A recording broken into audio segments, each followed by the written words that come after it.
Welcome to the Executive Exchange, 15-minute podcast in which a leader from the water sector shares a story to inspire, educate, and inform other water sector leaders across the globe. My name is Piers Clark, and today my guest is Philippe de Roux, Chief Executive of Better with Water, and we're talking about how to supply water to some of the poorest communities in the world, those people living in slums. Philippe, thank you for joining me today. Thank you, Piers. Good morning. So let's start with a little bit about your background. Can you tell me how long you've been with Better with Water and what you did before you started? I started Better. I'm the co-founder 15 years ago now, and my background is business management, a bit of philosophy. I work as a social worker first in slums in the Philippines for 1 year, and I was a collector for a microcredit NGO. Then I worked in the microcredit sector in slums in Manila for several years. Then came back to France, worked for a big American company, managing gasoline stations, totally different. But then after I wanted to go back to social business, and I put up my own plumbing business in France. We call it integration company, meaning to say that we welcome people with difficult backgrounds to make them plumbers. And then merging my experiences of plumbing in France and microcredit in slums in the Philippines, I got this idea of putting water at home in slums in the Philippines. And I love that little hiatus of going into managing petrol stations between the microcredit and the plumbing. Right, now let's talk about what is Better with Water. And what I'd like you to tell me is, who do you serve? How many people do you serve? And give me a little bit of a flavor of the size of the organization. How many people do you employ? So Better with Water is a utility which is dedicated to serving water in slums, in big mega cities of developing countries. We work currently in 2 countries, the Philippines, in 3 cities. We work in Bangladesh, 2 cities. We are serving every day 55,000 people, and we have a team of 160 staffs. HO in France with 10 people, and then all the team are in the countries of intervention. 40% of them come directly from the slum where we work. So collectors, plumbers, community facilitator, like that. Excellent. Right. Now, obviously you're not running water treatment work. So let's start by talking about the interface you have with the local water utility. My impression is that that they provide a bulk water meter to the edge of the slum, and then you're managing everything from the bulk meter forward. Is that right? It's totally right. We sign a MOA with the water operator with what's a MOA? A memorandum of agreement, a contract. To get a bulk connection. We also work with the municipality because, of course, if you want to provide water in slums, slums are tricky places where, the land issues is not always solved. You have many mafias, many troubles, many problems. Sometimes also slums are not the priority in the municipalities because, they are already running out of water. It's a big issue in cities which are growing so fast. So it's a long negotiation, usually 1 to 2 years, to get a bulk connection, to manage to work with the utility. And then, of course, we are the very last mile where they are not able to work with their own standards. We have a totally different approach, complementary. We are a mini utility for slums, and with our proximity is our really secret. This is the secret, to be close with the community and to be able to mobilize them at the same time, provide them a quality service. So we get the bulk connection. We pay for the water, we sell it. We get a margin. Of course, the service is a bit different. We are the one to build our own water network inside the slum until the tap at home, which is very important. Usually people stop at the meter. For us, we go until the tap in every home. And then afterward, we manage our non-revenue water. We manage our collection of payment and everything. Sometimes, if the quality of water is okay upfront, we don't need to treat it. Sometimes we need to store and we need to chlorinate a bit if needed also. Okay. Now we're going to come back to the non-revenue water because there's some really interesting statistics there. But I'd like to just dwell a bit on one of the reasons why the utility that provides the water to you doesn't do this last mile connections. It's because of the volatility of payments, how to collect the money, and how to manage that this very volatile uh, environment, very volatile population. So how do you do it? First, before the payment, first problem and how you can send your own team inside this area, because sometimes you have mafias, you have complex social situation, and you can not enter. So that's the first reason why they don't want to go there. And sometimes, you have people tapping illegally the water at night, opening the roads, putting their own pipes inside the main pipe and then stealing the water.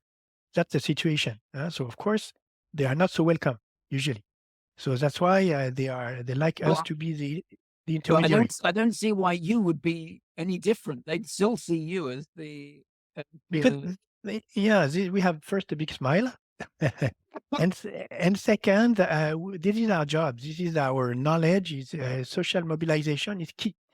When you enter an area, before we have our plumbers, before we have all the team of this technical teams, we have social workers, and that's completely different. So and after, the second thing is like these people, they are revenue stream. They have informal work. That's what I learned when I was in microcredit. They have revenues every day, and they don't have the ability to save.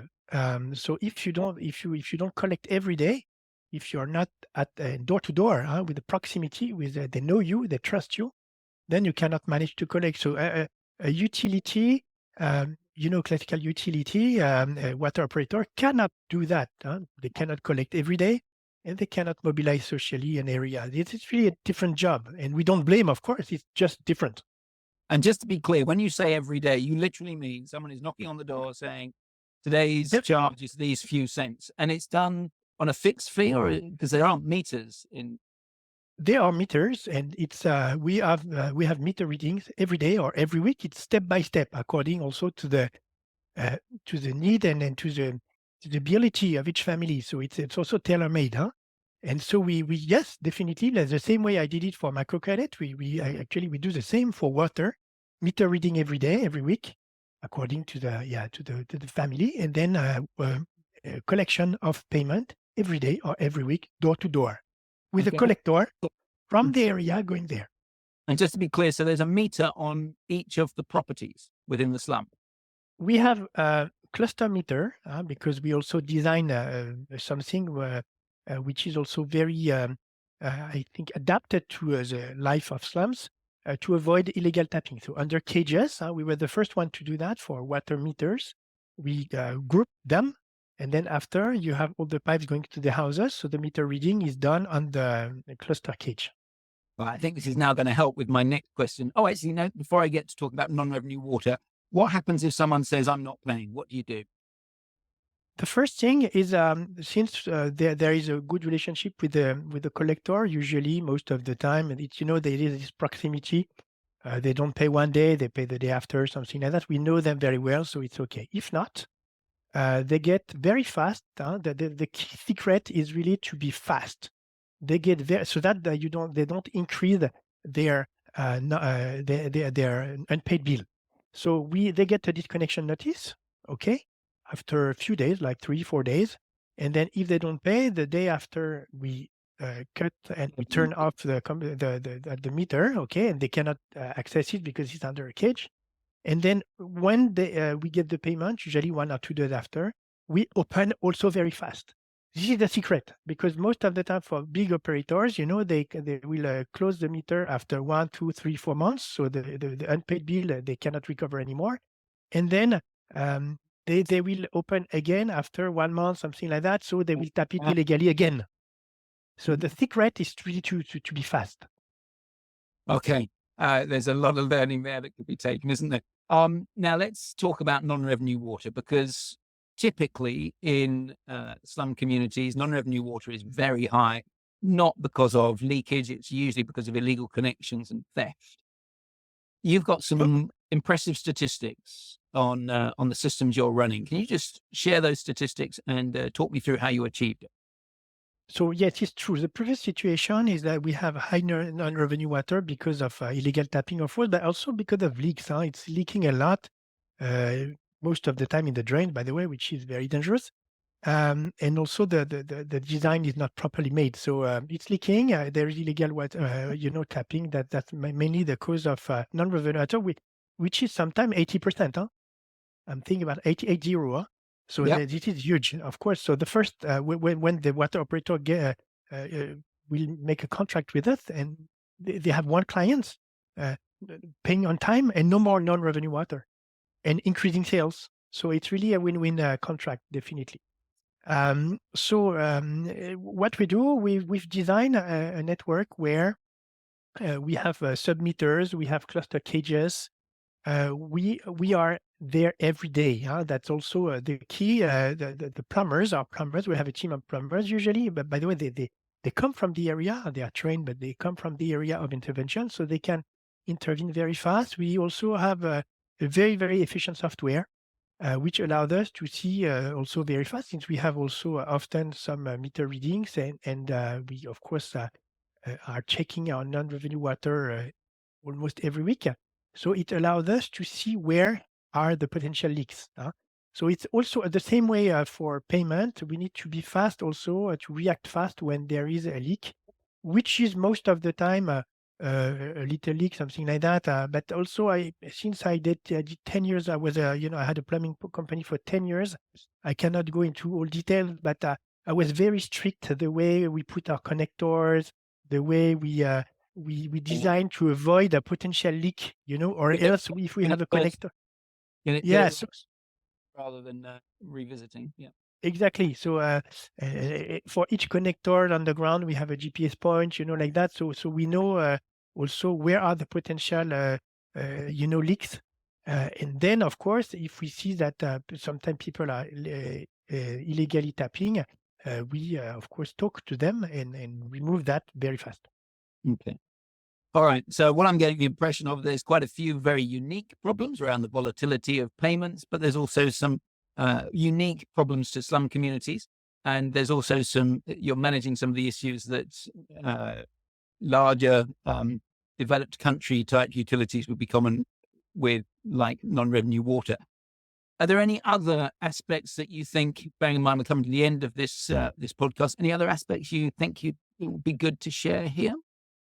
I think one of the key aspects is that our structure is hybrid, meaning to say we are working hand in hand with an NGO working together with a company. Okay, and that's two cultures, two different spirit like that, but working hand in hand along the way.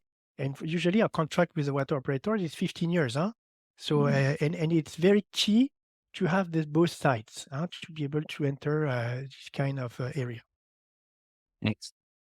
Philippe, we like to finish with a bit of a personal question. And my personal question to you is going to be, what advice have you been given by your parents or by someone that's stayed with you, that's helped you be the man that you are today? Uh, what advice would you like to share? I think my mother would tell me a lot that we need to have an independent spirit. I mean, to be able to, not to be in too much influence, to believe in what we want to do. And I think it helped me a lot to achieve what I did, which is also a team work. I have to confess, and also trust people. I like to delegate. I like to trust, and it's true that I can see in my in Better with Water, there is a lot of trust and so a lot of innovation. We move forward fast and we can be proud of that. Brilliant. Philippe, thank you very much for your time. You have been listening to the Executive Exchange with Piers Clark, talking to Philippe de Roux, Chief Executive of Better with Water. Please join us next time. Goodbye.